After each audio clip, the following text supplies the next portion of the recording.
Hello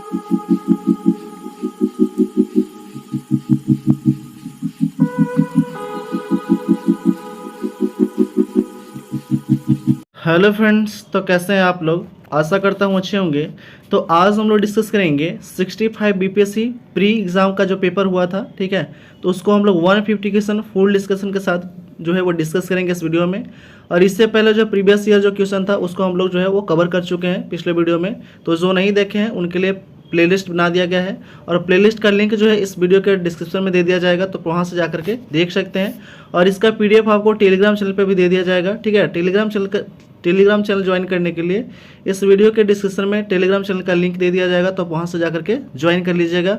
और यह जो है स्पेशल चलाया जा रहा है, जो बीपीएससी शिक्षक भर्ती परीक्षा जो होने वाला है उसके लिए मोस्ट इंपॉर्टेंट है। और 69 बीपीएससी का जो पेपर होने वाला है उसके लिए भी ये मोस्ट इंपॉर्टेंट है, ठीक है। तो कृपया जो भी चैनल पर नए हैं वो सब्सक्राइब कर दें, लाइक कर दें, बेल आइकन दबा दें और अलग अलग हिस्ट्री रिलेटेड ग्रुप में शेयर कर दें। और ये हम लोग स्टार्ट किए हैं एडिटेरिया जो है बुक आया है उसी से हम लोग स्टार्ट किए हैं। तो आते हैं हम लोग फर्स्ट क्वेश्चन की ओर। पहला क्वेश्चन है, आज हम लोग डिस्कस करेंगे 65 का बीपीएससी जो है वो प्रारंभिक परीक्षा जो हुआ था, ठीक है। और ये जो है इस बुक में जो है एक जो है वो खास बात है कि आपको सेक्शन वाइज जो है वो क्वेश्चन को अरेंज किया गया है, ठीक है, चैप्टर वाइज, सब्जेक्ट वाइज, ठीक है। तो प्राचीन भारत से हम लोग स्टार्ट करते हैं। प्राचीन भारत का फर्स्ट क्वेश्चन है वो दिया गया आपका यहाँ पे कि अपने शिलालेख में अशोक सामान्यतः किस नाम से जाने जाते हैं। तो अपने शिलालेख में अशोक का सामान्यतः किस नाम से जाने जाते हैं, तो ये जाने जाते हैं प्रियदर्शी के नाम से, ठीक है, प्रियदर्शी के नाम से जाने जाते हैं। अशोक का पहला भारतीय राजा था जिसने अपने अभिलेखों के सहारे सीधे अपनी प्रजा को संबोधित किया था। अशोक का नाम अशोक जो है वो केवल लघु शिलालेख में मिला है, अन्य सभी शिलालेख में अशोक को देव नाम प्रिय या प्रियदर्शी जो है उपाधि दिया गया था। प्रियदर्शी मतलब होता है देवों का प्यारा, ठीक है। नेक्स्ट क्वेश्चन है, अगला क्वेश्चन वो दिया गया कि इनमें से कौन गुप्त काल के औषधि के क्षेत्र में अपने कार्य के लिए जाने जाते थे, ठीक है। इनमें से कौन जो है वो गुप्त काल के औषधि के क्षेत्र में अपने कार्य के लिए जाने जाते थे, तो वो जाने जाते थे। ऑप्शन नंबर ये हो जाएगा राइट आंसर, ठीक है, ऑप्शन नंबर ये हो जाएगा राइट आंसर। गुप्त काल के प्रसिद्ध औषधि के विद्वान ध्वंतरी थे। विकल्प में ये जो है दिया गया है क्या है, तो ये क्या हो जाएगा, वो हो जाएगा आपका सुश्रित हो जाएगा, क्या हो जाएगा, सुश्रित जो है वो क्या थे, आयुर्वेदाचार्य थे, ठीक है। ऑप्शन नंबर ये हो जाएगा, इनमें से कोई नहीं हो जाएगा, ठीक है। नेक्स्ट क्वेश्चन है, अगला क्वेश्चन वो दिया गया कि निम्नलिखित में से प्राचीन भारत की कौन सी लिपि दाहिने से बाईं ओर लिखी जाती थी, ठीक है। तो दाहिने से बाईं ओर लिखी जाती थी वो खरोष्ट लिपि लिखा जाती थी, ठीक है। खरोष्ट लिपि प्राचीन भारत लिपि थी जिसे दाएं से बाएं लिखा जाता था। यह लिपि भारत के पश्चिमोत्तर भाग में प्रचलित थी और भारत के पश्चिमोत्तर भाग में अशोक के शिलालेख पर खरोष्ट लिपि का प्रयोग किया गया था, ये भी ध्यान रखना है। नेक्स्ट हम लोग क्वेश्चन आता है, अगला क्वेश्चन है, निम्नलिखित में से कौन सा बंदरगाह गुप्त काल में उत्तर भारतीय व्यापार के लिए उपयोग किया जाता था, ठीक है। तो गुप्त काल में उत्तर भारतीय व्यापार के लिए प्रयोग किया जाने वाला बंदरगाह जो था वो कौन था, तो वो था आपका ताम्रलिपि बंदरगाह था, ठीक है। ताम्रलिपि जो था वो एक बंदरगाह था भारत के पूर्वी तट पर स्थित ताम्रलिपि शहर का ताम्रलिपि जो बंदरगाह था वो गुप्त काल का क्या था, प्रमुख बंदरगाह था। और यहाँ से दक्षिण एशिया और दक्षिण पूर्व एशिया में व्यापार किया जाता था। पश्चिमी तट के बंदरगाह भड़ोच में, ठीक है, भड़ोच भी क्या था, बंदरगाह था। भड़ोच से पश्चिमी एशिया से व्यापार किया जाता था, ठीक है, अभी ध्यान रखिएगा, भड़ोच भी क्या था, एक व्यापार ही था, ठीक है, सॉरी बंदरगाह ही था। नेक्स्ट क्वेश्चन है आपका ये मध्यकालीन भारत से क्वेश्चन है, ठीक है। तो मध्यकालीन भारत का फर्स्ट क्वेश्चन है कि मुगल चित्रकला किसके नेतृत्व में अपने शीर्ष बिंदु पर था। तो मुगल चित्रकला जो था वो अपने शीर्ष बिंदु पर कब था, किसके शासनकाल में, तो ये भी मोस्ट इंपॉर्टेंट क्वेश्चन है।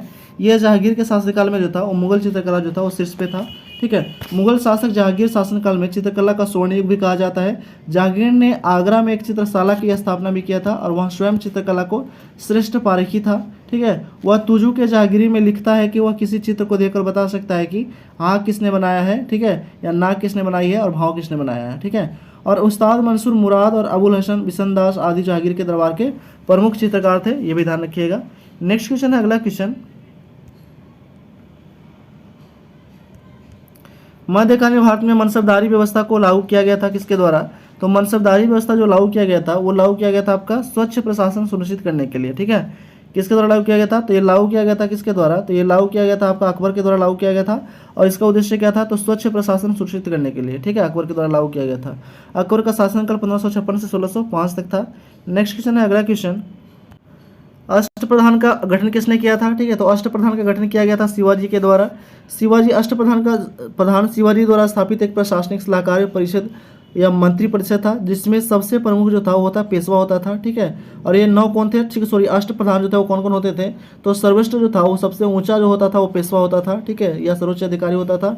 अमात्य होता था, ठीक है, जो राजस्व मंत्री अथवा मंत्री होता था, ठीक है। सुमंत होता था जो विदेश मंत्री होता था। चिटनीस जो होता था वो राजकीय पत्र व्यवहार होता था, ठीक है, राजकीय पत्र का व्यवहार देखने वाला, ठीक है। उसके बाद है सेनापति, जो सेनापति जो होता था वो सेना का प्रधान होता था। न्यायाधीश मुख्य न्यायाधीश होता था। पंडित राव धार्मिक सलाहकार होता था। और वाक्यनिविष्ट जो होता था वो गृह मंत्री या गुप्तचर मंत्री होता था। ये 8 जो है वो आपको एक बार रिपीट कर लेना है और लिख लेना है। अगर कॉपी लिए है पास में तो इसको जो एक्स्ट्रा फैक्ट है उसको नोट करते जाना है, ठीक है, ताकि जितना भी आपको क्वेश्चन कराया जा रहा है इस वीडियो में आपको याद हो जाए, ठीक है। और कृपया अभी तक जो भी चैनल को सब्सक्राइब नहीं किए वो सब्सक्राइब जरूर कर दें। नेक्स्ट हम लोग क्वेश्चन आते हैं। अगला क्वेश्चन है वो दिया गया कि दिल्ली के किस सुल्तान ने सबसे ज़्यादा नहरों का निर्माण किया है। दिल्ली के किस सुल्तान ने सबसे ज़्यादा नहरों का निर्माण किया है। तो सबसे ज़्यादा नहर का निर्माण करने वाला जो शासक था वो था फिरोज शाह तुगलक था। कौन था? फिरोज शाह तुगलक। दिल्ली सल्तनत में तुगलक वंश के शासक फिरोज शाह तुगलक जो था उसका शासनकाल कब से कब तक था? तो 1351 से लेकर के 1388 तक इसका शासनकाल रहता है। और अपने शासनकाल में सर्वाधिक नहरों का निर्माण जो है करवाता है। फिरोज शाह तुगलक को सल्तनत काल का कल्याणकारी शासक भी कहा जाता है, ये भी ध्यान में रखना है। नेक्स्ट क्वेश्चन है, अगला क्वेश्चन वो दिया गया है कि बंगाल की खाड़ी में समुद्र डकैती हेतु हुगली का उपयोग कौन करता था। ठीक है, तो बंगाल की खाड़ी में समुद्री डकैती हेतु हुगली का प्रयोग कौन करता था? तो वो करता था आपका पुर्तगाली करता था, ठीक है, पुर्तगाली। 16वीं से 17वीं शताब्दी में पुर्तगालियों ने बंगाल की खाड़ी में समुद्री डकैती के लिए हुगली नदी का प्रयोग किया। बाद में मुगलों ने पुर्तगालियों को लूटपाट का नियंत्रण लगाया था, ठीक है, लूटपाट को जो नियंत्रण लगाया था वो मुगलों के द्वारा लगाया गया था, ठीक है। नेक्स्ट क्वेश्चन है, अगला क्वेश्चन है आपका आधुनिक भारत से क्वेश्चन है ये, ठीक है, कि व्यक्तिगत सत्याग्रह आंदोलन में प्रथम सत्याग्रही कौन थे। ठीक है, तो व्यक्तिगत सत्याग्रह जो आंदोलन हुआ था उसमें प्रथम सत्याग्रही जो थे वो कौन थे? तो विनोबा भावे थे। ऑप्शन नंबर सी हो जाएगा राइट आंसर, विनोबा भावे थे। ब्रिटेन द्वारा बिना भारत, ठीक है, बिना भारत के राजनीतिक दलों की सहमति के भारत द्वितीय विश्व युद्ध में भाग लेने की घोषणा की, विरोध किया था। 1940 में महात्मा गांधी द्वारा अहिंसक व्यक्तिगत सत्याग्रह जो था वो आरंभ किया गया था। और इस सत्याग्रह में प्रथम सत्याग्रही जो थे कौन थे? तो प्रथम सत्याग्रही विनोबा भावे थे। दूसरे सत्याग्रही जो थे वो जवाहरलाल नेहरू थे, ठीक है। और तीसरे सत्याग्रही जो थे वो ब्रह्मदत्त थे। ये बहुत ही इंपॉर्टेंट है, पहला और दूसरा सबको याद रहता है लेकिन तीसरा जो है वो बहुत ही इंपॉर्टेंट है। तीसरा सत्याग्रही कौन थे? तो ब्रह्मदत्त थे, ठीक है। पहला कौन थे एक बार फिर से रिपीट कर देते हैं। पहला थे आपका विनोबा भावे, दूसरा सत्याग्रही थे आपका कौन? तो जवाहरलाल नेहरू थे। और तीसरे सत्याग्रही थे ब्रह्मदत्त, ठीक है, ध्यान रखिएगा, बहुत ही इंपॉर्टेंट क्वेश्चन है ये, ठीक है। नेक्स्ट क्वेश्चन है, अगला क्वेश्चन, लंदन में इंडिया हाउस के संस्थापक कौन थे। ठीक है, तो लंदन में इंडिया हाउस के संस्थापक तो श्यामजी कृष्ण वर्मा। कौन थे? श्यामजी कृष्ण वर्मा थे। और लंदन में इंडियन हाउस की स्थापना श्यामजी कृष्ण वर्मा के द्वारा कब किया गया था? 1905 में किया गया था, ठीक, 1905 ईस्वी में की गई थी। और इसे ब्रिटेन में भारतीय छात्रों के बीच राष्ट्रवाद को बढ़ावा देने के लिए खोला गया था। नेक्स्ट क्वेश्चन है, अगला क्वेश्चन, कि देशरे कथा पुस्तक किसने लिखा था? तो देशरे कथा पुस्तक जो लिखा गया था वो किसके द्वारा लिखा गया था? तो लिखा गया था शाखाराम गणेश देवस्कर के द्वारा। ऑप्शन नंबर हो जाएगा राइट आंसर। देशरे कथा क्रांतिकारी विचारक एवं लेखक शाखाराम गणेश देवस्कर के द्वारा लिखा गया बंगला पुस्तक है। इसका प्रकाशन जो हुआ था 1904 में किया गया था, ठीक है। और इस पुस्तक की गुलामी और यातना के चित्रित किया गया है, ठीक है, गुलामी और यातना के बारे में चित्रित किया गया है। नेक्स्ट क्वेश्चन है, अगला क्वेश्चन वो दिया गया कि भारतीय राष्ट्रीय कांग्रेस के संस्थापक कौन थे। तो भारतीय राष्ट्रीय कांग्रेस के जो संस्थापक थे वो थे एओ हुम थे। कौन थे? एओ हुम थे, ठीक है। भारतीय राष्ट्रीय कांग्रेस की स्थापना कब हुआ था? तो 28 दिसंबर 1885 को इसका स्थापना होता है। बम्बई के गोकुलदास तेजपाल संस्कृत कॉलेज में की गई थी। और इसके प्रथम अध्यक्ष जो थे वो कौन थे? तो प्रथम अध्यक्ष थे व्योम चंद्र बनर्जी और महासचिव थे एओ हुम, ये भी ध्यान रखिएगा। नेक्स्ट क्वेश्चन है, अगला क्वेश्चन, स्वराज मेरा जन्मसिद्ध अधिकार है और मैं इसे लेकर रहूंगा, ये किसने कहा था? तो ये कहा था आपका बाल गंगाधर तिलक ने, ठीक है। कहा था कि स्वराज मेरा जन्मसिद्ध अधिकार है और मैं इसे लेकर रहूंगा, बाल गंगाधर तिलक का कथन है ये, ठीक है। नेक्स्ट क्वेश्चन है, अगला क्वेश्चन, और देखिए बाल गंगाधर तिलक से कुछ इंपॉर्टेंट फैक्ट बता देते हैं। बाल गंगाधर तिलक जो थे उन्होंने मराठा में केसरी और अंग्रेजी में मराठा जो था, ठीक है, ये जो है मराठा भाषा में केसरी पत्रिका और अंग्रेजी भाषा में मराठा समाचार पत्र जो था शुरू किया गया था बाल गंगाधर तिलक के द्वारा। और इन्होंने 1893 में इन्होंने गणेश उत्सव आरंभ किया था, ठीक है। गणेश उत्सव जो था वो 1893 में, और 1895 में जो था वो शिवाजी उत्सव जो था प्रारंभ किया गया था। और 1916 में होम रूल लीग की स्थापना किया गया था। नेक्स्ट क्वेश्चन है, अगला क्वेश्चन, वो दिया गया कि रविंद्रनाथ टैगोर ने अपनी नाइटहुड की उपाधि किस कारण से त्याग दिया था। तो त्यागने का कारण जो था वो जालियांवाला बाग हत्याकांड था, ठीक है। तो जालियांवाला बाग हत्याकांड हुआ था कब? तो 13 अप्रैल 1919 में। ब्रिटिश सरकार द्वारा 1915 में रविंद्रनाथ टैगोर को नाइटहुड की सर की उपाधि दिया गया था 1915 में, और लौटा दिया गया था कब? 1919 में, ये भी ध्यान रखिएगा। नेक्स्ट क्वेश्चन है, अगला क्वेश्चन, भारत सेवक समाज की स्थापना किसने किया था? तो भारत सेवक समाज की स्थापना किया गया था गोपाल कृष्ण गोखले के द्वारा। ठीक है, भारत सेवक समाज की स्थापना गोपाल कृष्ण गोखले के द्वारा किया गया था।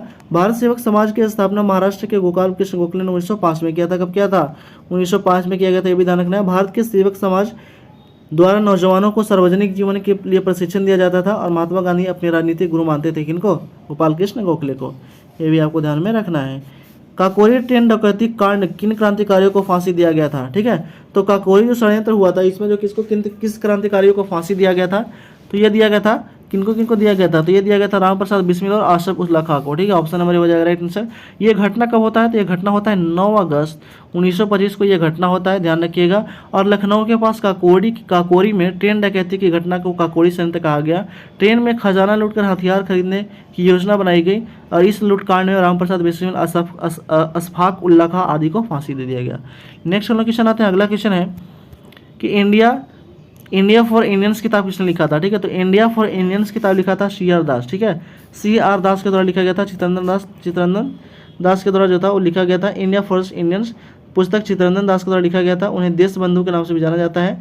असहयोग आंदोलन के पश्चात 1923 में चित्तरंजन दास एवं मोतीलाल नेहरू ने स्वराज पार्टी की स्थापना किया था। कब? 1923 में। ठीक है, नेक्स्ट क्वेश्चन है, अगला क्वेश्चन है कि सत्यशोधक समाज की स्थापना किसने किया था? तो सत्यशोधक समाज की स्थापना किया गया था ज्योतिबा फुले के द्वारा। सत्यशोधक समाज की स्थापना 24 सितंबर 1873 को। कब? तो 24 सितंबर 1873 को जो इसका स्थापना होता है। ठीक है, ज्योतिबा फुले के द्वारा किया जाता है और इसका मुख्य उद्देश्य जो था वो शूद्र और अस्पृश्य जाति के लोग सामाजिक न्याय दिलाना था। ठीक है, गुलामगिरी पुस्तक जो था वो किसके द्वारा लिखा गया था? तो ज्योतिबा फुले के द्वारा, ये भी ध्यान रखिएगा। गुलामगिरी पुस्तक के लेखक थे ज्योतिबा फुले। नेक्स्ट क्वेश्चन आता है, अगला क्वेश्चन है कि भारतीय राष्ट्रीय कांग्रेस के प्रथम महिला अध्यक्ष कौन थी? ठीक है, तो भारतीय राष्ट्रीय कांग्रेस के प्रथम महिला जो अध्यक्ष थी वो कौन थी? तो वो थी आपका श्रीमती एनी बेसेंट। ठीक है, श्रीमती एनी बेसेंट जो थी भारतीय राष्ट्रीय कांग्रेस की पहली महिला अध्यक्ष श्रीमती एनी बेसेंट थी। 1917 में एनी बेसेंट ने प्रथम महिला अध्यक्ष बनी थी कोलकाता में और 1925 में कानपुर में सरोजिनी नायडू प्रथम भारतीय महिला अगर बोलेगा तो 1925 में कौन? 1925 में जो था श्रीमती ये कौन? सरोजिनी नायडू। और 1933 में जो था वो नलिनी सेन गुप्ता तीसरी महिला अध्यक्ष। यानी कि अभी तक जो है वो कांग्रेस के अध्यक्ष मात्र तीन महिला बने थे। पहली महिला कौन थी? अगर पहली महिला बोलेंगे तो एनी बेसेंट। कब? 1917 में कलकत्ता अधिवेशन। दूसरी महिला भारतीय थी, वो कौन थी? तो 1925 में कानपुर अधिवेशन। ठीक है, सरोजिनी नायडू। और तीसरा जो था वो भी कलकत्ता में 1933 कलकत्ता अधिवेशन। नलिनी सेन गुप्ता ये तीसरी महिला थी, ये भी ध्यान में रखना है। नेक्स्ट क्वेश्चन है, अगला क्वेश्चन वो दिया गया कि ठगों का उन्मूलन किसने के नेतृत्व में हुआ था? तो ठगों का जो उन्मूलन हुआ था वो हुआ था किसके नेतृत्व में? तो हुआ था आपका कैप्टन स्लिम के नेतृत्व में हुआ था। ठग वंशानुगत क्रूर हत्याओं का लुटेरे थे। विलियम बेंटिंक के सहयोग से ठगों का उन्मूलन किया गया था। उन्मूलन मतलब होता है समाप्त करना। ठीक है, ध्यान रखिएगा। ठीक है, ठगों का उन्मूलन कैप्टन स्लिम के नेतृत्व में कठोर अभियान चलाकर किया गया था। नेक्स्ट हम लोग क्वेश्चन आता है, अगला क्वेश्चन है कि अफगानिस्तान के प्रति आक्रामक नीति किस वायसराय अपनाई थी? तो अफगानिस्तान के प्रति आक्रामक नीति किस वायसराय ने अपनाया था? ये अपनाया था लॉर्ड लिटन अपनाया था। ठीक है, लॉर्ड लिटन का कार्यकाल जो था वो 1876 से लेकर के कब था? 80 तक था। ठीक है, और इसी समय जो था अफगानिस्तान के प्रति आक्रामक नीति का अनुसरण किया गया था। लिटन के समय द्वितीय आंग्ल अफगान युद्ध भी हुआ था। ठीक है, लिटन ने अफगानिस्तान पर बढ़ते रूसी प्रभाव को नियंत्रित करने के लिए आक्रामक नीति जो था वो अपनाया था, ये भी ध्यान रखिएगा। नेक्स्ट क्वेश्चन आता है, अगला क्वेश्चन 1930 में महात्मा गांधी ने सविनय अवज्ञा आंदोलन कहाँ से प्रारंभ किया था? ठीक है, तो 1930 में जो है वो सविनय अवज्ञा आंदोलन महात्मा गांधी के द्वारा प्रारंभ किया गया था दांडी से। ठीक है, गांधी जी ने 78 अनुयायियों के साथ साबरमती आश्रम के दांडी मार्च जो है वो दांडी मार्च किए थे। कब? तो नमक से ये किया था आपका 6 अप्रैल 1930 को दांडी नमक कानून तोड़कर यहाँ यही जो है सविनय अवज्ञा आंदोलन की शुरुआत हुआ था। ठीक है, जब दांडी यात्रा जो समाप्त हुआ था, नमक जो है वो कानून बना करके तो नमक कानून तोड़े थे ये, तो उसी समय जो है सविनय अवज्ञा आंदोलन जो है वो स्टार्ट हो जाता है। ठीक है, नेक्स्ट क्वेश्चन आता है, अगला क्वेश्चन है वो है कि शराबबंदी आंदोलन 1922 में किसके नेतृत्व में प्रारंभ किया गया था? तो शराबबंदी आंदोलन जो था 1922 में किसके नेतृत्व में प्रारंभ किया गया था? तो ये प्रारंभ किया गया था सरदार वल्लभ भाई पटेल के नेतृत्व में। ठीक है, शराबबंदी आंदोलन के नेतृत्व सरदार वल्लभ भाई पटेल ने किया था और इस आंदोलन के किसानों को करों का भुगतान नहीं करने का निर्णय लिया था। वल्लभ भाई पटेल ने खेड़ा आंदोलन 1918 में और बारदोली सत्याग्रह 1928 का महत्वपूर्ण भूमिका निभाया था। ठीक है, ये भी ध्यान रखिएगा। नेक्स्ट क्वेश्चन आता है, अगला क्वेश्चन है वो दिया है कि भारत के विभाजन के समय भारतीय राष्ट्रीय कांग्रेस का अध्यक्ष कौन थे? तो भारतीय राष्ट्रीय कांग्रेस के जो अध्यक्ष थे उस समय उससे जेबी कृपलानी थे। ठीक है, जेबी कृपलानी भारत के समय स्वतंत्रता के समय भारत के जब स्वतंत्र हुआ था उस समय जो था वो कौन था? कांग्रेस के अध्यक्ष थे जेबी कृपलानी। ठीक है, 1946 में कांग्रेस का अध्यक्ष चुना गया था। ये कब? 1946 में जो है कांग्रेस के अध्यक्ष चुना गया था, ये भी ध्यान रखना है। नेक्स्ट क्वेश्चन आता है, अगला क्वेश्चन है वो है कि वह प्रथा जिसके तहत किसान स्वयं भूमि का मालिक होता था और सरकार को भू राजस्व के भुगतान के लिए जिम्मेवार माना जाता था, वो कौन सी व्यवस्था था, ठीक है। तो वो प्रथा जो था वो कौन सा था, तो वो प्रथा था आपका रैयतावाड़ी व्यवस्था प्रथा था। कौन था, रैयतावाड़ी प्रथा, ठीक है। रैयतावाड़ी प्रथा की शुरुआत हुआ था 1820 में। कब हुआ था शुरुआत, 1820 ईस्वी में मद्रास के तत्कालीन गवर्नर टॉमस मुंडो ने की, जो मद्रास, बम्बई और असम में लागू हुआ था। इसके तहत किसानों को मालिकाना हक प्रदान किया गया और अब यह अपने कंपनी को स्वयं राजस्व देने के लिए उत्तरदायी थे। इस व्यवस्था में भू राजस्व का निर्धारण जो है उपज के आधार के स्थान पर भूमि के क्षेत्रफल के आधार पर किया जाने लगा था, ठीक है। नेक्स्ट क्वेश्चन है, अगला क्वेश्चन आपका बिहार विषय से कुछ क्वेश्चन है, ठीक है। ये देख लेते हैं कि कश्मीर घाटी के, ठीक है, कश्मीर घाटी के अंतिम मुस्लिम शासक यूसुफ शाह चक्र, जिन्हें मुगल सम्राट अकबर द्वारा बिहार के निवासित किया गया था, वो दफन कहाँ किया गया था, तो उनको जो है दफन किया गया था नालंदा में, ठीक है, नालंदा में दफन किया गया था। यूसुफ शाह चक्र कश्मीर का शासक था, जिसे मुगल बादशाह अकबर ने कैद करके बिहार में नालंदा जिले में निर्वासित कर दिया और इसने 1579 से लेकर के 1586 तक, ठीक है, 1579 से लेकर के 86 तक जो है वो इसका क्या किया था, तो इसका कश्मीर पर शासन किया था, ये भी ध्यान रखिएगा, ठीक है। नेक्स्ट क्वेश्चन है कि बिहार राज्य पर्यटन विकास निगम का टैगलाइन क्या है, तो बिहार राज्य पर्यटन विकास निगम का जो टैगलाइन है वो क्या है, वो है आपका विशुल्क बिहार, ठीक है, विशफुल बिहार, ठीक है, wishful Bihar, option number C हो जाएगा राइट आंसर, ठीक है। बिहार पर्यटन निगम की स्थापना होता है कब, 1980 में, ये भी आपको ध्यान में रखना है, ठीक है। नेक्स्ट क्वेश्चन है, अगला क्वेश्चन है, वो दिया गया है कि बिहार राज्य में गंगा के किनारे स्थित कितने जिले हैं, तो बिहार राज्य में गंगा के किनारे जो स्थित जिले हैं वो है आपका 12 जिले, ठीक है। 12 जिले कौन कौन है, तो ये जो है बिहार के 12 जिले गंगा नदी के किनारे स्थित है। गंगा नदी की कुल लंबाई कितना है, तो 25-25 किलोमीटर है, 25-25 याद रखिएगा, 25-25 किलोमीटर इसका लंबाई है, ठीक है। और ये बिहार का जो है लंबाई कितना है, तो बिहार में इसकी लंबाई है 445, ठीक है, बिहार में इसकी लंबाई कितना 445। और 12 जो शहर वो कौन कौन है जिले हैं, बक्सर है, भोजपुर है, सारण, पटना, वैशाली, समस्तीपुर, बेगूसराय, मुंगेर, खगड़िया, कटिहार, भागलपुर और लखीसराय। यानी कि जो 12 जिले हैं ये बिहार के जिले हैं और ये जो है गंगा नदी के किनारे स्थित है। नेक्स्ट हम लोग क्वेश्चन आता है, अगला क्वेश्चन है, निम्नलिखित में से कौन सा वन्यजीव अभ्यारण्य बिहार में मुंगेर जिले में स्थित है, कौन सा वन्यजीव अभ्यारण्य जो है बिहार के मुंगेर जिले में स्थित है, तो वह है आपका, तो वह स्थित है भीम बांध, ठीक है। भीम बांध जो है ये कहाँ स्थित है, तो ये मुंगेर में स्थित है। भीम बांध वन्यजीव अभ्यारण्य बिहार के मुंगेर में स्थित है और यह अभ्यारण्य वर्ष 1976 में जो था वो स्थापित किया गया था। वाल्मीकि वन्यजीव अभ्यारण्य पश्चिम चंपारण में, ठीक है, वाल्मीकि वन्यजीव अभ्यारण्य पश्चिम चंपारण में है। नेक्स्ट क्वेश्चन है, अगला क्वेश्चन, 2011 की जनगणना के अनुसार बिहार में किस जिले में सर्वोच्च लिंगानुपात दर्ज किया गया है, तो सर्वोच्च लिंगानुपात दर्ज किया गया गोपालगंज जिला में, ठीक है। कितना है, तो 1021 है, ठीक है, 1021 है, 1021 है, ठीक है। सर्वाधिक लिंगानुपात गोपालगंज जिला में और सबसे कम अगर बोला जाए तो सबसे कम हो जाएगा मुंगेर में, कितना, तो मुंगेर में है 879 है, ठीक है, मुंगेर में कितना 879।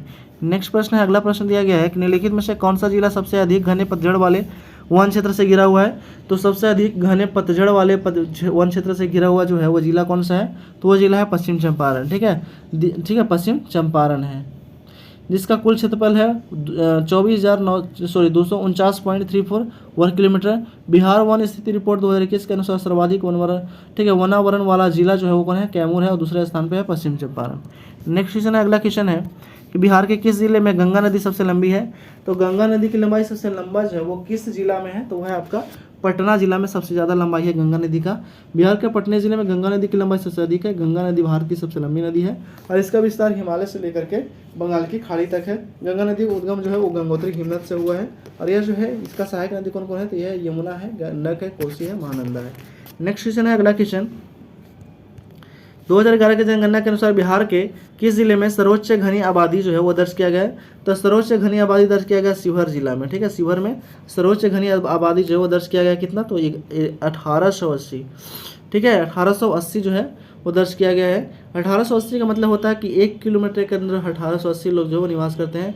बिहार राज्य का जनसंख्या घनत्व जो कितना है, तो बिहार राज्य का अगर बोले जाए तो 1106 है, ठीक है, प्रति व्यक्ति वर्ग किलोमीटर, जबकि भारत का जनसंख्या कितना है, तो भारत की जनसंख्या घनत्व बोल रहा है तो 382। ये है आपका कहाँ पे, तो ये शिवहर में है, ये बिहार का है और ये भारत का है, ये भी ध्यान रखिएगा। नेक्स्ट प्रश्न है, अगला प्रश्न है वो दिया गया है, भागलपुर में नमक सत्याग्रह का नेतृत्व किसने किया था, तो भागलपुर से जो नमक सत्याग्रह का नेतृत्व किया था वो क्या था आपका कौन, तो महादेव लाल सराफ, ठीक है, महादेव लाल सराफ जो थे वो भागलपुर से नमक सत्याग्रह का नेतृत्व किए थे। नेक्स्ट क्वेश्चन है, अगला क्वेश्चन है, सन 1939 में बिहार अंबारी सत्याग्रह का नेतृत्व किसने किया था, ठीक ठीक है। तो बिहार में अंबारी सत्याग्रह हुआ था 1939 में, उसका नेतृत्व कौन किया था? तो उसका नेतृत्व किया था राहुल संस्कृत्यायन ने किया था, ठीक है। राहुल संस्कृत्यायन हिंदी के एक प्रमुख साहित्यकार थे, और राहुल संस्कृत्यायन जो थे को सत्याग्रह के दौरान झूठे आरोप में सजा दिया गया था, ठीक है। नेक्स्ट क्वेश्चन, अगला क्वेश्चन, बिहार में सर्चलाइट समाचार पत्र के संपादक कौन थे? तो बिहार में एक पत्रिका था सर्चलाइट, उसके संपादक कौन थे? तो उसका संपादक था आपका मुरली मोहन प्रसाद, ठीक है। दी सर्चलाइट 1918 में ये जो था प्रकाशन हुआ था कब? तो 1918 में, और प्रथम संपादक सैयद हैदर हुसैन थे। इसने सविनय अवज्ञा आंदोलन एवं भारत छोड़ो आंदोलन की महत्वपूर्ण भूमिका निभाई थी। बाद में लंबे समय तक जो है इसका प्रकाश मुरली मनोहर प्रसाद ने किया था, ठीक है।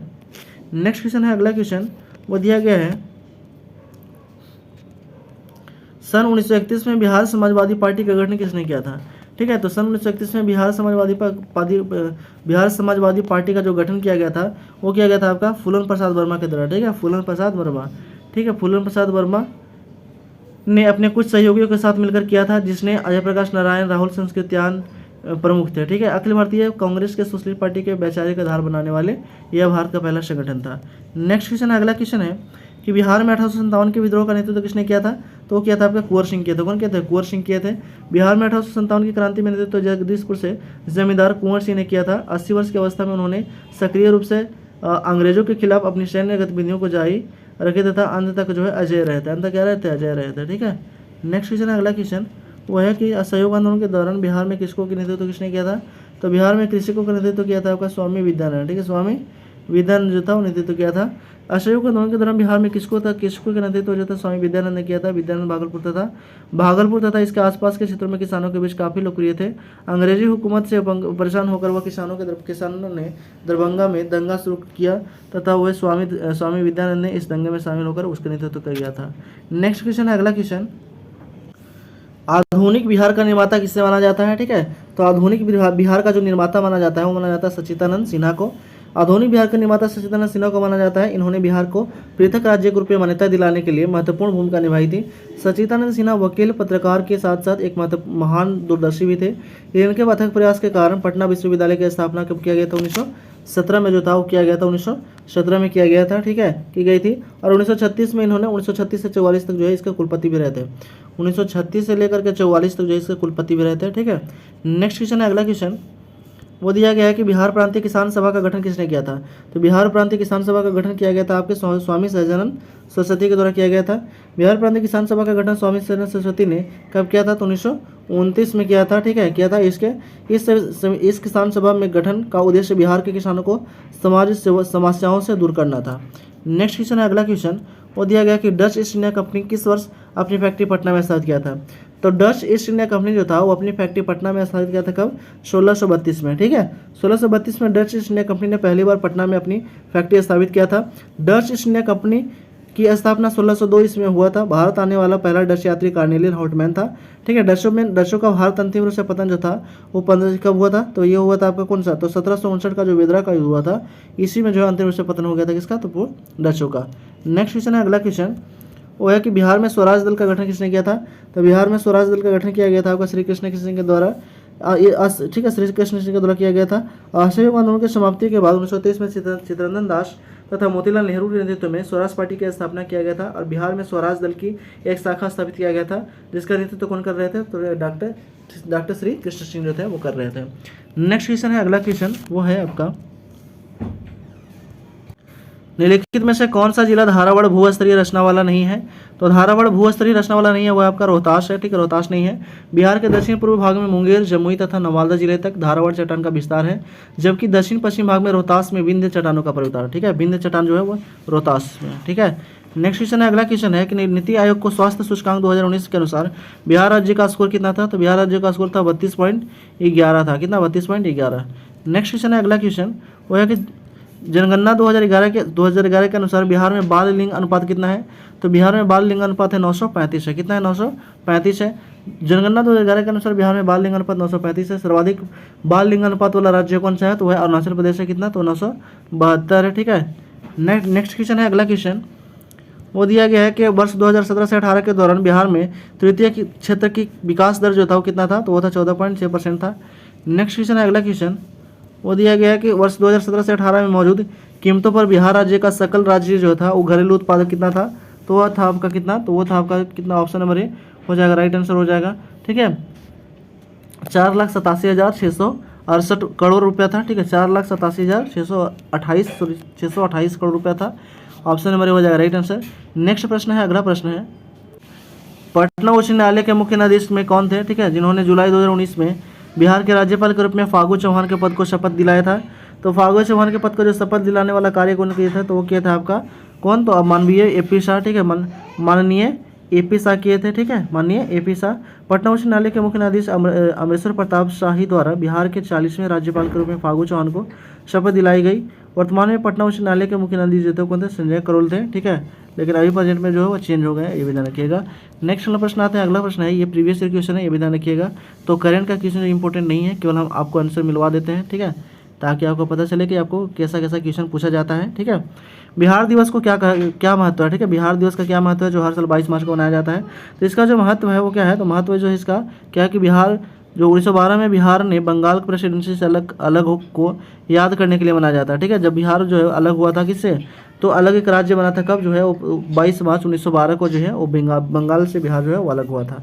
ठीक है, नेक्स्ट क्वेश्चन है, अगला क्वेश्चन वो दिया गया है आपका, निम्नलिखित में से किस राज्य को केंद्र सरकार द्वारा विशेष श्रेणी दर्जा कभी प्रदान नहीं किया गया। तो विशेष श्रेणी का दर्जा जो है कभी प्रदान नहीं किया गया था बिहार राज्य को। ठीक है, बिहार राज्य को जो कभी जो है वो विशेष श्रेणी का दर्जा जो है प्रदान नहीं किया गया है। ठीक है, नेक्स्ट क्वेश्चन है, अगला क्वेश्चन वो है आपका आगे है भारतीय राज्य व्यवस्था या संविधान से क्वेश्चन है। फर्स्ट क्वेश्चन है संविधान का कि सरकार की संसदीय व्यवस्था के विषय में निम्नलिखित में से कौन सा व्यक्तित्व सही है। तो ये वो है हो जाएगा ऑप्शन नंबर हो जाएगा, राइट आंसर इसका। ठीक है, ये बोला गया कि संसदीय प्रणाली लोकतांत्रिक शासन की वजह से वह एक प्रणाली है। ठीक है, लोकतांत्रिक जो क्या है एक प्रणाली है जिसमें जो है कार्यपालिका अपनी लोकतांत्रिक वैधायी को प्राप्त करती है और एक कार्यपालिका विधायिका को प्रति उत्तरदायी होता है। संसदीय प्रणाली में कार्यपालिका तथा विधायिका एक दूसरे के प्रति क्या होते हैं, पूरक होते हैं, जवाबदेह होते हैं। यानी कि अगर हम बात करते हैं तो ये क्या हो जाएगा, ऑप्शन नंबर 1 से अधिक हो जाएगा, राइट आंसर। नेक्स्ट क्वेश्चन है, अगला क्वेश्चन वो दिया गया है कि निम्नलिखित में से किसका निर्माण पंचायती राज व्यवस्था के तहत हुआ है। तो पंचायती राज व्यवस्था के तहत निर्माण हुआ है ग्राम पंचायत का। ठीक, ग्राम पंचायत का निर्माण हुआ है। ठीक है, और ये जो था किसके द्वारा लाया गया था, तो ये पहली बार जो है लगाया गया था 2 अक्टूबर 1959 को लगाया गया था आपका राजस्थान के नागौर जिला में। ठीक है, पंचायती राज व्यवस्था को लागू किया गया था। और ये जो था कौन सी समिति के तहत, तो ये जो है आपका बलवंत राय मेहता समिति के तहत जो था लाया गया था कब, 1957 में। नेक्स्ट क्वेश्चन है, अगला क्वेश्चन वो दिया गया है कि निम्नलिखित में से कौन भूमि रिकॉर्ड अधिकारी है। ठीक है, तो भूमि रिकॉर्ड जो अधिकारी है वो कौन है, तो हो जाएगा आपका पटवारी है। कौन है, पटवारी है। किस राज्य के किसानों के द्वारा भू राजस्व का संग्रह तथा एक विशेष क्षेत्र में उगने वाले फसलों के बारे में सरकार को अनुसूचित जानकारी उपलब्ध कराने के उद्देश्य से पटवारी की नियुक्ति की जाती है। पटवारी एक राजस्व अधिकारी होता है जो गाँव में कृषि भूमि का सर्वेक्षण करता है तथा उसका स्वामित्व एक जोत से रिकॉर्ड को सुरक्षित रखना होता है। नेक्स्ट प्रश्न, अगला प्रश्न वो दिया गया है कि निम्नलिखित विशेषताओं में से केंद्रीय शासन व्यवस्था के लिए कौन सा सही नहीं है। तो सही नहीं हो जाएगा आपको बड़े देशों के लिए आदर्श, ऑप्शन नंबर सी हो जाएगा, राइट आंसर। नेक्स्ट प्रश्न, अगला प्रश्न है, आम आदमी पार्टी जो है वो क्या है। तो आम आदमी पार्टी जो है उसको जो है एक राज्य पार्टी है। आम आदमी पार्टी राज्य पार्टी है। इसका स्थापना कब हुआ था, ठीक है, तो आम आदमी पार्टी का स्थापना 2 अक्टूबर 2012 को हुआ था। कब हुआ था, तो 2 अक्टूबर 2012 को हुआ था, इसका स्थापना होता है को नई दिल्ली में किया गया था। और यह पार्टी एक प्रकार की राज्य पार्टी है जिसमें गोवा, दिल्ली तथा पंजाब में मान्यता प्राप्त है। इसका पंजीकरण चुनाव आयोग है और राज्य स्तरीय राजनीतिक दल के रूप में मान्यता हेतु शर्तें जो होता है वो क्या होता है, तो पार्टी के राज्य के विधानसभा के चुनाव में कुल सीटों का 3% जो है वो तीन सीट जो भी अधिक प्राप्त हो जाए। ठीक है, लोकसभा के चुनाव में दल को राज्यों के निर्धारित प्रत्येक 25 लोकसभा सीट में 1 सीट पर जीत दर्ज होना चाहिए। ठीक है, ये सभी जो है क्या है, तो ये सभी शर्तें हैं। ठीक है, राष्ट्रीय पार्टी राज्य पार्टी बनने के लिए। नेक्स्ट क्वेश्चन है कि निम्नलिखित में से संवैधानिक उपचारों में से कौन पोस्टमार्टम भी कहा जाता है। तो पोस्टमार्टम किसे कहा जाता है, वो कहा जाता है आपका उत्प्रेषण को पोस्टमार्टम भी कहा जाता है। नेक्स्ट क्वेश्चन है, अगला क्वेश्चन वो दिया गया है कि निम्नलिखित भारतीय राज्यों में से किसकी राज्य विधानसभा में सदस्यों की संख्या अधिक है। तो सदस्यों की संख्या जो अधिक है वो किस राज्य में है, तो वो है आपका हिमाचल प्रदेश राज्य में जो है वो सदस्यों की संख्या अधिक है। ठीक है, हिमाचल प्रदेश में कितना, हिमाचल प्रदेश में आपका 68 है। ठीक है, मणिपुर में कितना है, तो 60 है। हिमाचल प्रदेश में अगर बोलेगा हिमाचल अरुणाचल प्रदेश में 60 है, अरुणाचल प्रदेश में 60 है, हिमाचल प्रदेश में 68 है और मेघालय में जो है वो आपका 60 है। ठीक है, ध्यान रखिएगा।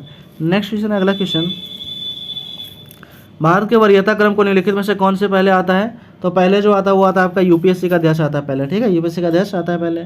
ठीक है, नेक्स्ट क्वेश्चन है, अगला क्वेश्चन वो आपका भूगोल से क्वेश्चन आया है, भारत का भूगोल से क्वेश्चन दिया गया है यहाँ पे, ठीक है। अरेंज किया गया है कि कन्याकुमारी से सटी पहाड़ियाँ कौन सी है, तो कन्याकुमारी से सटी पहाड़ियाँ जो है वो कार्डमम की पहाड़ियाँ हैं, ठीक है। कन्याकुमारी से सटी पहाड़ियों के कार्डमम पहाड़ियाँ प्रमुख है। इसका विस्तार केरल तथा तमिलनाडु राज्यों में है। ये पहाड़ियाँ इलायची तथा गुणवत्ता चाय के उत्पादन के लिए प्रसिद्ध है, ठीक है। कार्डमम की पहाड़ियाँ जो है वो इलायची और चाय के लिए प्रसिद्ध है, ध्यान रखिएगा, ठीक है। इसका विस्तार केरल और तमिलनाडु में है। नेक्स्ट क्वेश्चन है कि निम्नलिखित में से गंगा नदी घाटी का भाग कौन सी है जो उपनदी है, ठीक है। तो उपनदी जो है वो कौन सा भाग है, वो है आपका उत्तरी कोयल नदी है, ठीक है। उत्तरी कोयल नदी गंगा घाटी का हिस्सा है और उत्तरी कोयल नदी को रांची के पठार से निकलकर उत्तर की ओर प्रवाहित होती है। यह तथा सोन नदी में जाकर मिल जाती है, ठीक है, सोन नदी में जाकर मिल जाती है। नेक्स्ट क्वेश्चन है, अगला क्वेश्चन वो दिया गया है कि निम्नलिखित में से किस पहाड़ी पर चाय बागान नहीं है। तो किस पहाड़ी पर जो है चाय बागान नहीं है, तो वह है आपका कौन सा पहाड़ी पे, तो वो गिरनार पहाड़ी पर चाय बागान नहीं है, ठीक है, ध्यान रखिएगा, ठीक है। गिरनार पहाड़ी पर जो है चाय बागान नहीं है। भारत के कुछ प्रमुख चाय बागान निम्नलिखित है, कौन कौन है, तो है कानन देव हिल्स प्लांटेशन मुन्नार में है, ठीक है। ग्लेनबर्न टी एस्टेट जो है वो दार्जिलिंग में है, ठीक है। नीलगिरी चाय बागान तमिलनाडु में है। दरंग टी एस्टेट हिमाचल प्रदेश में है और कुछ बिहार टी एस्टेट कहाँ है, तो पश्चिम बंगाल में है, ये भी ध्यान रखिएगा।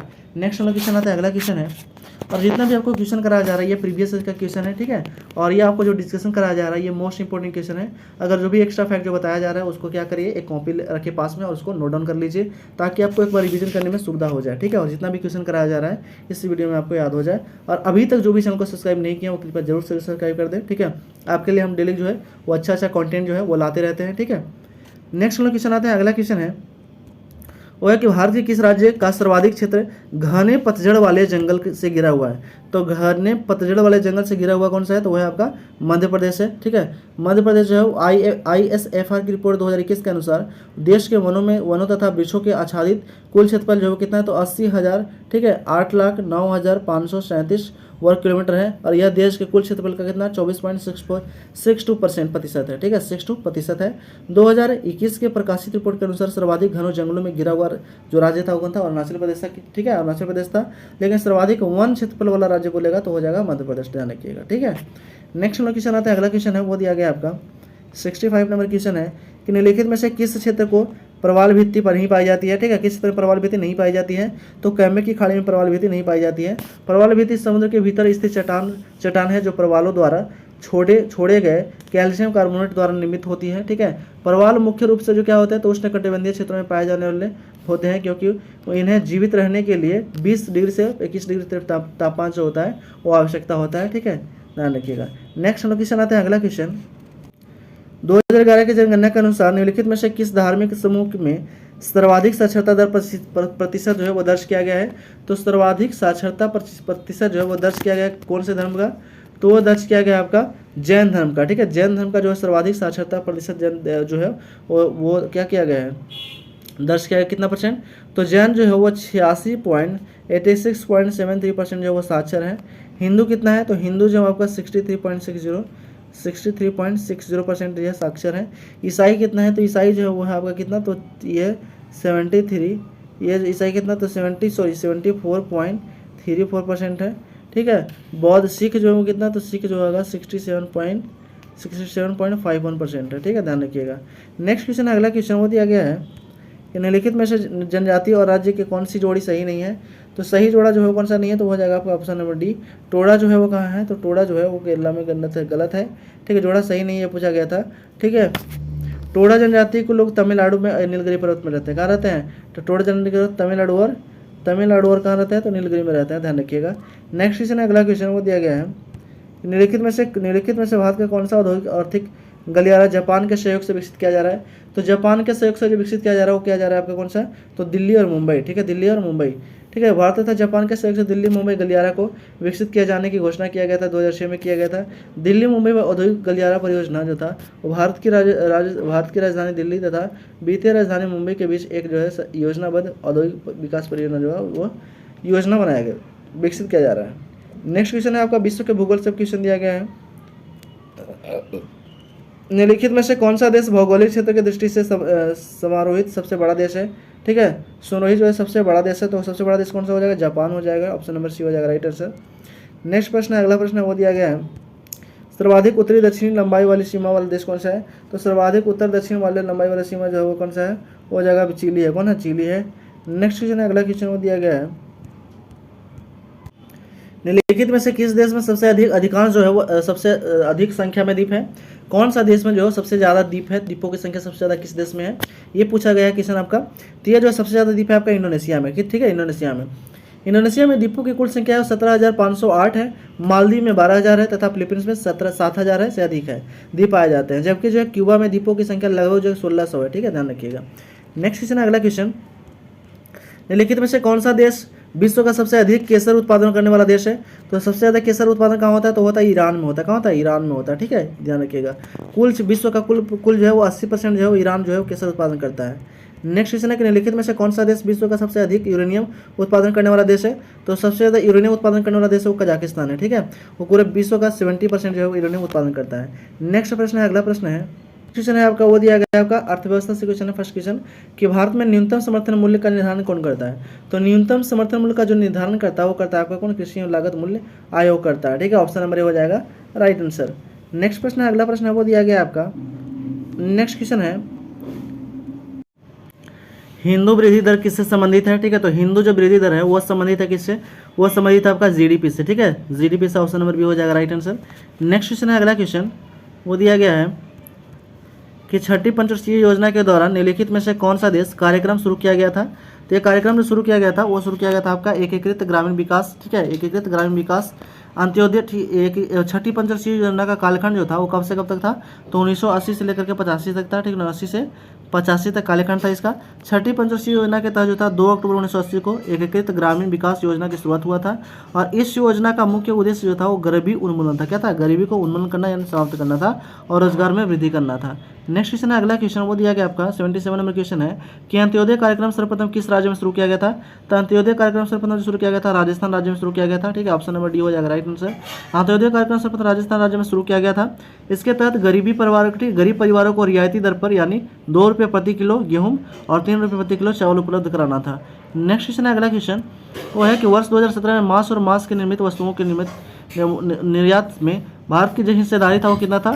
तो मांस और मांस की निर्यात वस्तुओं में जो हिस्सेदारी था निर्यात में वो कितना था? तो वो था आपका कितना परसेंट? 5% था, ऑप्शन नंबर ये हो जाएगा राइट आंसर। नेक्स्ट प्रश्न है, अगला प्रश्न है, वो दिया गया है कि वित्तीय वर्ष 2018-19 में कुल विदेशी मुद्रा प्ररक्षित भंडार में है वो कितना है? तो वह है आपका कितना? ऑप्शन नंबर ये हो जाएगा राइट आंसर इसका, ठीक है। देश में कुल विदेशी भंडार जो है वो कितना है? तो वह है आपका 2018-19 में आर्थिक सर्वेक्षण के अनुसार 400 अरब डॉलर है, ठीक है। नेक्स्ट क्वेश्चन है, अगला क्वेश्चन, निम्नलिखित में से कौन सा प्रत्यक्ष वित्त स्रोत नहीं है? तो प्रत्यक्ष वित्त स्रोत नहीं है वो कौन सा है? तो कौन सा नहीं है? वो है आपका नाबार्ड नहीं है, ठीक है। नाबार्ड का फुल फॉर्म पूछ लिया जाता है तो national bank for agriculture and rural development होता है, ठीक है, नाबार्ड का फुल फॉर्म। नाबार्ड का स्थापना हुआ था कब? तो 12 जुलाई 1982 को हुआ था और यह जो है एक कृषि आधारित बैंक है, ठीक है, कृषि और ग्रामीण विकास हेतु जो है वितरण प्रदान करने वाला एक्सिस बैंकिंग संस्था है ये, ठीक है। नेक्स्ट क्वेश्चन है, अगला क्वेश्चन, वो दिया गया है ईपीसीजी का पूर्ण रूप क्या होता है? तो ईपीसीजी का जो पूर्ण रूप होता है वो होता है आपका export promotion capital goods, option number C हो जाएगा राइट आंसर इसका, ठीक है। एक्सपोर्ट प्रमोशन कैपिटल गुड होता है, ऑप्शन नंबर सी हो जाएगा इसका राइट आंसर, ठीक है।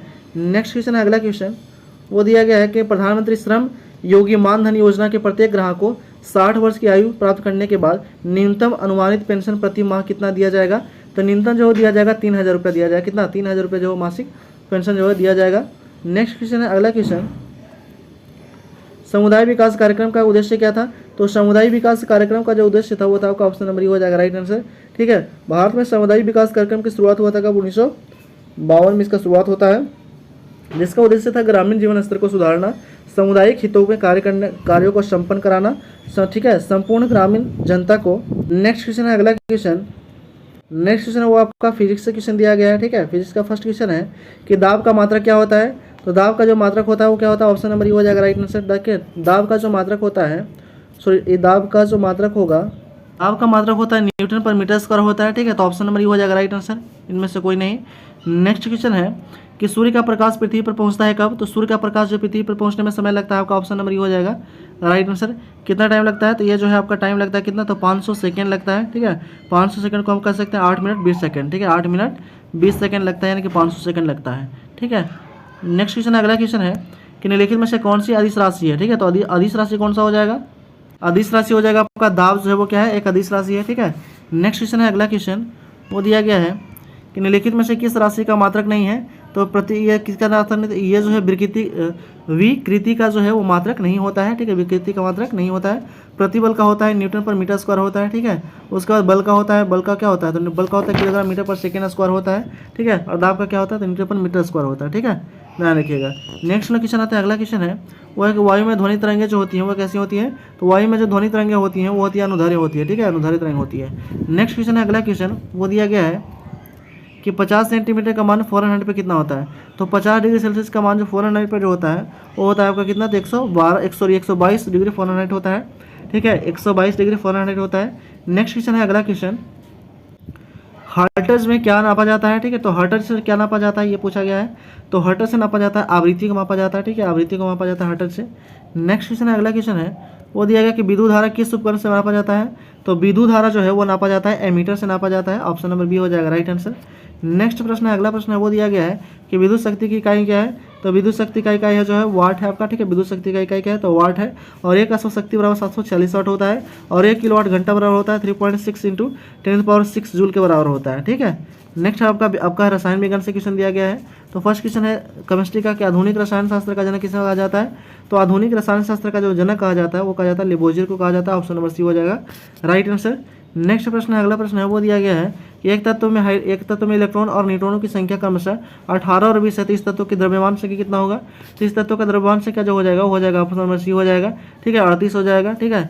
नेक्स्ट प्रश्न है, अगला प्रश्न वो दिया गया है कि निम्नलिखित में से किसे हंसने वाला गैस कहा जाता है, तो हंसने वाला गैस कहा जाता है N2O को, ठीक है, किस कहा जाता है N2O को, तो नाइट्रस ऑक्साइड होता है, N2O क्या होता है, तो नाइट्रस ऑक्साइड होता है, ऑप्शन नंबर बी हो जाएगा राइट आंसर, ठीक है। नाइट्रोजन की खोज रदरफोर्ड ने कब किया था, 1772 में किया था, और यह कमरे के ताप पर यह अक्रिय, ठीक है, अक्रिय है, किंतु उच्च ताप पर ऑक्सीजन का और हाइड्रोजन के क्रिया करके ऑक्साइड और हाइड्राइड बनाता है, ठीक है। नाइट्रोजन का उपयोग जैविक पदार्थ खाद्य सामग्री के परीक्षण हेतु वायु अन्य टायरों में भरने हेतु प्रयोग किया जाता है। नेक्स्ट क्वेश्चन है, अगला क्वेश्चन वो दिया गया है, नेक्स्ट प्रश्न है कि निम्नलिखित में से कौन सा एक तत्व नहीं है, ठीक है, निम्नलिखित में से कौन सा एक तत्व नहीं है, तो तत्व नहीं हो जाएगा आपका ये ऑप्शन नंबर सी, गैस जो एक तत्व नहीं है। नेक्स्ट क्वेश्चन है, अगला क्वेश्चन कि पानी का पीएच मान कितना होता है, तो पानी का पीएच मान होता है 7 होता है, ठीक है, उदासीन होता है। नेक्स्ट क्वेश्चन है कि ग्रीन हाउस गैस मुख्य घटक क्या है, तो ग्रीन हाउस गैस का मुख्य घटक जो हो जाएगा वो हो जाएगा आपका ऑप्शन नंबर ई हो जाएगा, एक से अधिक हो जाएगा। ग्रीन हाउस गैस का क्या हो जाएगा, एक तो कार्बन डाइऑक्साइड हो जाएगा, मीथेन हो जाएगा, ठीक है, ये हो जाएगा, ये सभी जो है वो क्या हो जाएगा, तो ये सभी जो है वो क्या है, तो मुख्य घटक है आपका, एक से अधिक हो जाएगा आंसर। नेक्स्ट क्वेश्चन है, अगला क्वेश्चन कि ऑक्सीजन अनुपस्थित होता है किसमें, तो ऑक्सीजन अनुपस्थिति होता है आपका किसमें, तो वो होता है आपका केरोसिन में। ऑक्सीजन क्या होता है, अनुपस्थिति होता है, ठीक है, नहीं होता है। नेक्स्ट क्वेश्चन है, अगला क्वेश्चन प्राकृतिक रबर किसका बहुलक है, ठीक है, तो प्राकृतिक रबर जो है वो बहुलक है, आइसोप्रीन का बहुलक है, ऑप्शन नंबर हो जाएगा राइट आंसर। नेक्स्ट प्रश्न है, अगला प्रश्न है कि ग्लूकोज का सूत्र क्या होता है, ग्लूकोज का जो सूत्र होता है वो होता है आपका C6H12O6 होता है, ऑप्शन नंबर हो जाएगा आपका सी हो जाएगा राइट आंसर, ठीक है। ग्लूकोज का जो फॉर्मूला होता है क्या, तो C6H12O6, इसमें डेक्सट्रोस भी कहते हैं, ठीक है। औद्योगिक स्तर पर जो है इसको स्टार्च के जल अपघटन से प्राप्त किया जाता है, और यह शरीर को ताकि जो है यानी कि तुरंत जो है ऊर्जा प्रदान करने के लिए उत्तरदायी है। नेक्स्ट क्वेश्चन है, अगला क्वेश्चन है कि CO समूह का आबंध क्रम क्या है, तो CO समूह का जो आबंध क्रम है वो है आपका ऑप्शन नंबर डी 3 है, ठीक है। नेक्स्ट क्वेश्चन है आपका जीव विज्ञान और पर्यावरण से संबंधित क्वेश्चन है, तो फर्स्ट क्वेश्चन है कि शरीर का तापमान नियंत्रण किसके द्वारा होता है, ठीक है, तो शरीर का जो तापमान नियंत्रण होता है वो होता है हाइपोथैलेमस के द्वारा होता है, ठीक है। हाइपोथैलेमस जो होता है वो क्या क्या नियंत्रण करता है, तो भूख, प्यास, ताप, प्यार, घृणा, पसीना, ये सब गुस्सा आदि जो है नियंत्रण करने का कार्य जो है वो हाइपोथैलेमस करता है। नेक्स्ट क्वेश्चन है, अगला क्वेश्चन वो दिया गया कि पुस्तक द ओरिजिन ऑफ स्पीसीज किसने लिखा था, तो द ओरिजिन ऑफ स्पीसीज किसने लिखा गया था, तो ये लिखा गया था आपका चार्ल्स डार्विन के द्वारा लिखा गया है, ठीक है, ऑप्शन नंबर डी हो जाएगा right answer. The origin of species पुस्तक के लेखक जो है चार्ल्स डार्विन द्वारा लिखा गया था, और ये जो था 1809 से लेकर 1882 तक इनका जीवन काल था। प्रस्तुत विकासवाद जो था सिद्धांत भी दिए थे ये, ठीक है, चार्ल्स डार्विन, ये भी ध्यान रखिएगा। नेक्स्ट क्वेश्चन है, अगला क्वेश्चन शैवाल और कवक को मिलने वाले लाइकेन बनता है वो उससे क्या कहते हैं, तो शैवाल और कवक से मिलने वाले लाइकेन बनता है जिससे कहते हैं क्या, तो उसे जो है वो कहते हैं आपका क्या कहते हैं, तो उससे कहते हैं म्यूचिलिस कहते हैं, ठीक है, म्यूचिलिज्म कहते हैं, ऑप्शन नंबर बी हो जाएगा राइट आंसर। नेक्स्ट प्रश्न है कि जहाँ जीव रहता है उसे सटीक जगह को कहते हैं, क्या कहते हैं? तो उस जगह को कहते हैं आवास कहते हैं। ऑप्शन नंबर ये हो जाएगा राइट आंसर। नेक्स्ट प्रश्न है कि सौर ऊर्जा जो है, सौर ऊर्जा एटीपी में बदलती है किसमें? तो सौर ऊर्जा जो है वो एटीपी में बदलता है। कौन बदलता है? तो बदलता है क्लोरोप्लास्ट बदलता है, ठीक है। क्लोरोप्लास्ट में ऊर्जा, सौर ऊर्जा जो होता है वो एटीपी में बदलता है। क्लोरोप्लास्ट एक पादप कोशिका अंग है, ठीक है, जिसमें क्लोरोफिल नामक एक प्रोटीनयुक्त रसायन यौगिक पाया जाता है।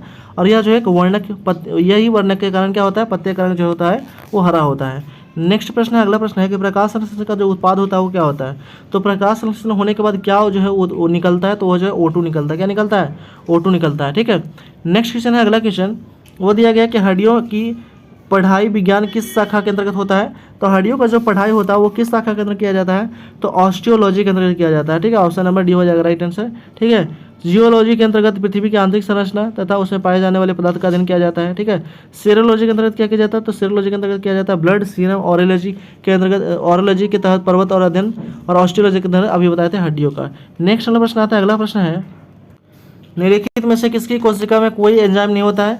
तो कोई एंजाइम नहीं होता आपका विषाणु में कोई भी एंजाइम नहीं होता है, ठीक है। नेक्स्ट क्वेश्चन है, अगला क्वेश्चन वो है कि मनुष्य के शरीर में किस अंग में लिम्फोसाइट का निर्माण होता है? तो लिम्फोसाइट का जो निर्माण होता है ऑप्शन नंबर ये हो जाएगा राइट आंसर। लिम्फोसाइट का जो निर्माण होता है मनुष्य के प्लीहा या तिल्ली में, अस्थिमज्जा, ठीक है, अस्थिमज्जा, थाइमस ग्रंथि आदि में लिम्फोसाइट का निर्माण होता है, ठीक है। प्लीहा, तिल्ली, ठीक है, प्लीहा, तिल्ली और अस्थिमज्जा, यानी कि ऑप्शन नंबर 1 से अधिक हो जाएगा राइट आंसर। नेक्स्ट प्रश्न है, अगला प्रश्न है कि निम्नलिखित में से किस हार्मोन को आयोडीन मिली हुई है होती है, ठीक है। किस हार्मोन में आयोडीन जो है वो मिला हुआ होता है? तो ऑप्शन नंबर सी हो जाएगा राइट आंसर, थायरोक्सिन में मिला हुआ रहता है। नेक्स्ट प्रश्न है, अगला प्रश्न है कि एड्स जो है वो किसके कारण होता है? तो एड्स जो बीमारी होता है वो होता है आपका विषाणु वायरस के कारण होता है, ठीक है। एड्स का विषाणुजनक रोग जो होता है वो HIV होता है, ठीक है। ह्यूमन इम्यूनो डिफिशियंसी वायरस होता है के कारण होता है। इसमें रोग प्रतिरोधक क्षमता क्या होती है? नष्ट हो जाती है, ठीक है। एड्स का फुल फॉर्म होता है एक्वायर्ड इम्यूनो डिफिशियंसी सिंड्रोम होता है, ये भी ध्यान रखिएगा। नेक्स्ट क्वेश्चन है, अगला क्वेश्चन आपका है, ये जो है वो आपका समसामयिक है, यानी कि करंट अफेयर से क्वेश्चन दिया गया है यहाँ पे, ठीक है। तो फर्स्ट क्वेश्चन है करंट अफेयर का कि डेमोक्रेटिक राष्ट्रपति पद के उम्मीदवार और अमेरिकी कांग्रेस के पहले हिंदू सदस्य कौन है जिन्होंने अपने 2020 के चुनाव में अभियान के खिलाफ भेदभावपूर्ण कार्रवाई के लिए कम से कम $50 मिलियन के लिए गूगल पर मुकदमा दायर किया है? तो गूगल पर जो मुकदमा दायर किया है वो क्या है आपका? Tulsi Gabbard. कौन क्या है? Tulsi Gabbard. Option number D हो जाएगा राइट आंसर। नेक्स्ट प्रश्न है, अगला प्रश्न है ए गैलरी ऑफ रास्कल्स पुस्तक के लेखक कौन है? तो इस पुस्तक के लेखक आपका रस्किन बॉन्ड है, ठीक है। नेक्स्ट क्वेश्चन है, अगला क्वेश्चन है कि खुदरा फर्नीचर को विशाल कंपनी आइकिया का भारत में पहला शोरूम 2018 में किस शहर में खोला गया है? तो ये खोला गया है हैदराबाद शहर में खोला गया। कहाँ? हैदराबाद शहर में खोला गया है। नेक्स्ट क्वेश्चन है, अगला क्वेश्चन है कि 2020 में ग्रीष्मकालीन ओलंपिक खेल कहाँ आयोजित किया गया जाएंगे? तो इसका आयोजन जो किया जाएगा वो किया जाएगा टोक्यो में किया जाएगा। ऑप्शन नंबर सी हो जाएगा राइट आंसर। और यह जो है 32वां ग्रीष्मकालीन ओलंपिक होगा, ठीक है। नेक्स्ट प्रश्न है, अगला प्रश्न है वो दिया गया है, नेक्स्ट प्रश्न है कि यूनेस्को ने 2019 में उत्सव को रासायनिक तत्वों के आवर्त सारणी के अंतर्राष्ट्रीय वर्ष के रूप में इसके कितने साल पुराना होने का जश्न मनाया है? तो ये मनाया है आपका, ये मनाया है 150 साल पुराना होने का जश्न मनाया गया है, ठीक है। नेक्स्ट क्वेश्चन है, अगला क्वेश्चन वो दिया गया कि हाल ही में भारत की संसद ने 3 तलाक कानून पारित करके भारत के सर्वोच्च न्यायालय के किस वर्ष विनिर्णय को समर्थन दिया जिसने 3 तलाक को असंवैधानिक बना दिया है? तो असंवैधानिक बना दिया है 2017 का, ठीक है। ऑप्शन नंबर डी हो जाएगा राइट आंसर। नेक्स्ट प्रश्न है कि ब्रिक्स शिखर सम्मेलन 2019 कहाँ आयोजित होने का वाला है? तो ब्रिक्स सम्मेलन 2019 जो था आयोजन होने वाला था वो था ब्राज़ील में, ठीक है। ऑप्शन नंबर बी हो जाएगा राइट आंसर। नेक्स्ट प्रश्न है मुकंदन पद्मावत के बाद समाचार पत्र द हिंदू के संपादक कौन बने? तो द हिंदू के संपादक जो थे वो बन गया आपका सुरेश नामवत बन गए हैं। ऑप्शन नंबर सी हो जाएगा राइट आंसर। नेक्स्ट प्रश्न है प्रधानमंत्री नरेंद्र मोदी ने हाल ही में मंडल बांध परियोजना की नींव किस नदी पर बनाने के लिए रखी थी? तो वो रखा गया था आपका उत्तरी कोयल नदी पर बनाने के लिए रखा गया था। ऑप्शन नंबर डी हो जाएगा राइट आंसर। नेक्स्ट प्रश्न है, अगला प्रश्न है कि जुलाई 2019 में बिहार के महापाशनिक स्थान, ठीक है, के पहले प्रलेखन के लिए विशेषज्ञों ने निम्नलिखित में से किस जिले के दौरा किया है? तो वो दौरा किया गया आपका कैमूर जिले का दौरा किया गया। ऑप्शन नंबर बी हो जाएगा राइट आंसर। नेक्स्ट प्रश्न है, अगला प्रश्न है कि हाल ही में अबू धाबी में आयोजित इस्लामिक सहयोग संगठन, ठीक है, के विदेशी मंत्री परिषद में 46 सत्र में भाग लेने वाले किस देश के मेज़बान यूएई ने गेस्ट ऑफ ऑनर के रूप में आमंत्रित किया है? तो गेस्ट ऑफ ऑनर के रूप में जो है आमंत्रित किया गया, भारत को आमंत्रित किया गया था, ठीक है। ऑप्शन नंबर सी हो जाएगा राइट आंसर इसका। OIC के जो आया था, OIC का स्थापना हुआ था हाल ही में अबू धाबी में आयोजित इस्लामिक सहयोग संगठन जो था कि विदेश मंत्री के परिषद में 146वें सत्र में भाग लेने वाले के लिए किस देश को मेज़बान यूएई ने गेस्ट ऑफ ऑनर के रूप में आमंत्रित किया था? तो भारत को आमंत्रित किया था। ठीक है, वो OIC का जो स्थापना हुआ था वो था 1969 में, और इसके कितने देश हैं, कितने सदस्य देश हैं? तो 57 हैं, 57 जो देश हैं सम्मिलित हैं इसमें, और इसका मुख्यालय जो है जेदा सऊदी अरब में है। नेक्स्ट क्वेश्चन है, अगला क्वेश्चन है, वो दिया गया है कि हाल ही में इसरो और CNES ने एक संयुक्त समुद्री निगरानी प्रणाली स्थापित करने के लिए एक समझौता पर हस्ताक्षर किया है। CNES किस देश की अंतरिक्ष एजेंसी है? तो अंतरिक्ष एजेंसी आपका कहाँ के? तो फ्रांस के। ठीक है, ऑप्शन नंबर सी हो जाएगा राइट आंसर। नेक्स्ट प्रश्न है, अगला प्रश्न है, पराग्वे की राजधानी कौन सी है जहां भारत के राष्ट्रपति ने मार्च 2019 में दौरा किया था? तो दौरा किया था आपका कहाँ पे? तो वो किया था आपका आसियान के किया था, ऑप्शन नंबर ए हो जाएगा राइट आंसर। नेक्स्ट प्रश्न है, अगला प्रश्न है कि हाल ही में संयुक्त राष्ट्र पर्यावरण सभा का चौथा सत्र जो था वो कहाँ आयोजित किया गया था? तो चौथा सत्र जो आयोजन किया गया था वो किया गया था नैरोबी केन्या में आयोजित किया गया था, ऑप्शन नंबर डी हो जाएगा राइट आंसर। नेक्स्ट प्रश्न है, अगला प्रश्न है कि मार्च 2019 में सरकार द्वारा भारतीय सांकेतिक भाषा शब्दकोश को किस संस्करण का विमोचन किया गया था? तो ये विमोचन किया गया था आपका ऑप्शन नंबर हो जाएगा बी, दूसरा संस्करण का विमोचन किया गया था। नेक्स्ट क्वेश्चन है, अगला क्वेश्चन है कि मनोहर पर्रिकर की जगह, ठीक है, मनोहर पर्रिकर की जगह हाल ही में उनकी मृत्यु पर गोवा के मुख्यमंत्री के रूप में किसने शपथ लिया है? तो गोवा के मुख्यमंत्री के रूप में शपथ लिए थे आपका प्रमोद सावंत। ठीक है, अभी भी वही है। नेक्स्ट क्वेश्चन है, अगला क्वेश्चन, 2018 के अंतर्राष्ट्रीय गांधी शांति पुरस्कार का विजेता कौन थे? इसके विजेता जो थे वो कौन थे? तो विजेता था योही सस्कावा थे, ऑप्शन नंबर ए हो जाएगा राइट आंसर। नेक्स्ट प्रश्न है, अगला प्रश्न है, वो दिया गया है कि विश्व का पहला ऊँट अस्पताल किस शहर में स्थित है? तो विश्व का पहला ऊँट अस्पताल जो है वो आपका दुबई शहर में स्थित है। ठीक है, दुबई जो है कहाँ? यूएई में है। नेक्स्ट प्रश्न है, अगला प्रश्न है, वो दिया गया है योनेक्स जो है इनेक्स all England open badminton championship 2019 में पुरुष शक्ल का विजेता कौन था? तो पुरुष शक्ल का विजेता था आपका केटो मोमोटो था, ऑप्शन नंबर सी हो जाएगा राइट आंसर। नेक्स्ट प्रश्न है कि 5 राइनो श्रेणी के राष्ट्र जिन्होंने एक घोषणा पत्र the new Delhi declaration of Asian rhinos 2019 के हस्ताक्षर किए, भारत, नेपाल, मलेशिया, इंडोनेशिया और कौन था? तो और जो था वो था आपका भूटान था, ऑप्शन नंबर डी हो जाएगा राइट आंसर। नेक्स्ट प्रश्न है, अगला प्रश्न है, सर डॉन ब्रैडमैन के बाद टेस्ट प्रारूप में 25 शतक बनाने वाले दूसरे सबसे तेज बल्लेबाज कौन बन गए हैं? तो बन गए हैं वो आपका, तो बन गए स्टीव स्मिथ बन गए हैं। ठीक है, स्टीव स्मिथ बन गए। ये कहाँ के? तो ऑस्ट्रेलिया के जो है वो क्या है? तो ऑस्ट्रेलिया के खिलाड़ी हैं। ठीक है, क्रिकेट खिलाड़ी हैं जो दूसरे जो है वो 25 शतक लगाने वाले बन गए हैं खिलाड़ी। नेक्स्ट लोकेशन आते हैं, अगला क्वेश्चन है, जुलाई 2019 में अंतरिक्ष यान चंद्रयान 2 को किस भारतीय राज्य से प्रक्षेपित किया गया था? तो जब प्रक्षेपित किया गया था वो किया गया था आपका आंध्र प्रदेश राज्य से प्रक्षेपित किया गया था। ठीक है, और ये कब किया गया था? 22 जुलाई 2019 को श्रीहरिकोटा से प्रक्षेपित किया गया था। ठीक है, नेक्स्ट क्वेश्चन है, अगला क्वेश्चन, वो दिया गया है कि थेरेसा के बाद ब्रिटेन के प्रधानमंत्री बनने के दौर में कंजर्वेटिव पार्टी के पहले दौर में मतदान के बाद प्रतियोगिता में अंतिम 7 में इनमें से कौन से शामिल नहीं था? इनमें से कौन सा शामिल नहीं था? वो था मार्क हार्पर जो था वो शामिल नहीं था। नेक्स्ट प्रश्न है, अगला प्रश्न है कि 2019 में गुट निरपेक्ष आंदोलन में समन्वयक ब्यूरो की मंत्री स्तरीय बैठक कहाँ हुआ था? तो मंत्री स्तरीय बैठक हुआ था आपका कहाँ? वेनेजुएला में हुआ था, ऑप्शन नंबर ए हो जाएगा राइट आंसर। वेनेजुएला की राजधानी कहाँ है? कारकस में गुट निरपेक्ष आंदोलन का समन्वयक ब्यूरो के मंत्री स्तरीय बैठक का आयोजन किया गया था। ये जो था गुट निरपेक्ष यानी कि नाम की स्थापना कब हुआ था? 1961 में कहाँ हुआ था? बेलग्रेड में। ठीक है, इसका मुख्यालय कहाँ है? तो जकार्ता में। नेक्स्ट क्वेश्चन, अगला क्वेश्चन है कि सैयद अकरुद्दीन, ठीक है, अकरुद्दीन से पहले संयुक्त राष्ट्र के भारत का अस्थायी प्रतिनिधित्व कौन था? तो इससे पहले जो था अस्थायी प्रतिनिधि जो था वो था आपका option number C Ashok Kumar Mukherjee था, ऑप्शन नंबर सी हो जाएगा राइट आंसर। नेक्स्ट प्रश्न है, अगला प्रश्न है कि भारत के मतदान के लिए प्रयोग किया जाने वाला मशीन वीवीपैट जो था का संस्करण क्या था? तो इसका जो संस्करण था वो था आपका M3 था, ऑप्शन नंबर सी हो जाएगा राइट आंसर। नेक्स्ट प्रश्न है, अगला प्रश्न है, वो दिया गया कि बिहार में कृषि कुंभ मेला 2019 कहाँ आयोजित किया गया था? तो कृषि कुंभ मेला जो था उसका आयोजन किया गया था कहाँ पे? तो मोतिहारी में इसका आयोजन किया जाता है। ठीक है, कृषि कुंभ मेला 9 से 11 फरवरी का आयोजन किया गया था 2019 में। उसके बाद हम लोग नेक्स्ट आते हैं, आपका गणित का क्वेश्चन कुछ दिया गया है तो ठीक है हम लोग मिला लेते हैं फटाफट। ठीक है, गणित का क्वेश्चन, ठीक है, फर्स्ट क्वेश्चन है 141 नंबर, जो इसका आंसर हो जाएगा ऑप्शन नंबर सी हो जाएगा राइट आंसर। ठीक है, इसका PDF आपको टेलीग्राम चैनल पर दे दिया जाएगा और टेलीग्राम चैनल का लिंक इस वीडियो के डिस्क्रिप्शन में दे दिया जाएगा, तो वहाँ से जाकर टेलीग्राम चैनल ज्वाइन कर लीजिएगा और वहाँ से आप PDF लेकर निकाल करके और अच्छे से इसको प्रैक्टिस कर लीजिएगा। ठीक है, नेक्स्ट लोग आते हैं, अगला क्वेश्चन है 142, तो 142 का आंसर हो जाएगा ऑप्शन नंबर डी हो जाएगा राइट आंसर। नेक्स्ट प्रश्न है, अगला प्रश्न है 143 है, 143 का जो आंसर हो जाएगा ऑप्शन नंबर ए हो जाएगा राइट आंसर। नेक्स्ट क्वेश्चन है, अगला क्वेश्चन 144 नंबर क्वेश्चन है, तो 144 का जो आंसर हो जाएगा वो हो जाएगा ऑप्शन नंबर सी हो जाएगा राइट आंसर।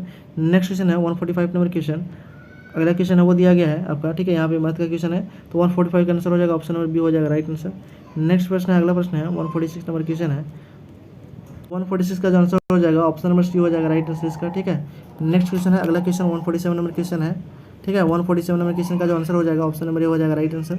नेक्स्ट प्रश्न है, अगला प्रश्न है वो दिया गया आपका मैथ का क्वेश्चन ये भी है, ठीक है, समांतर श्रेणी का क्वेश्चन है।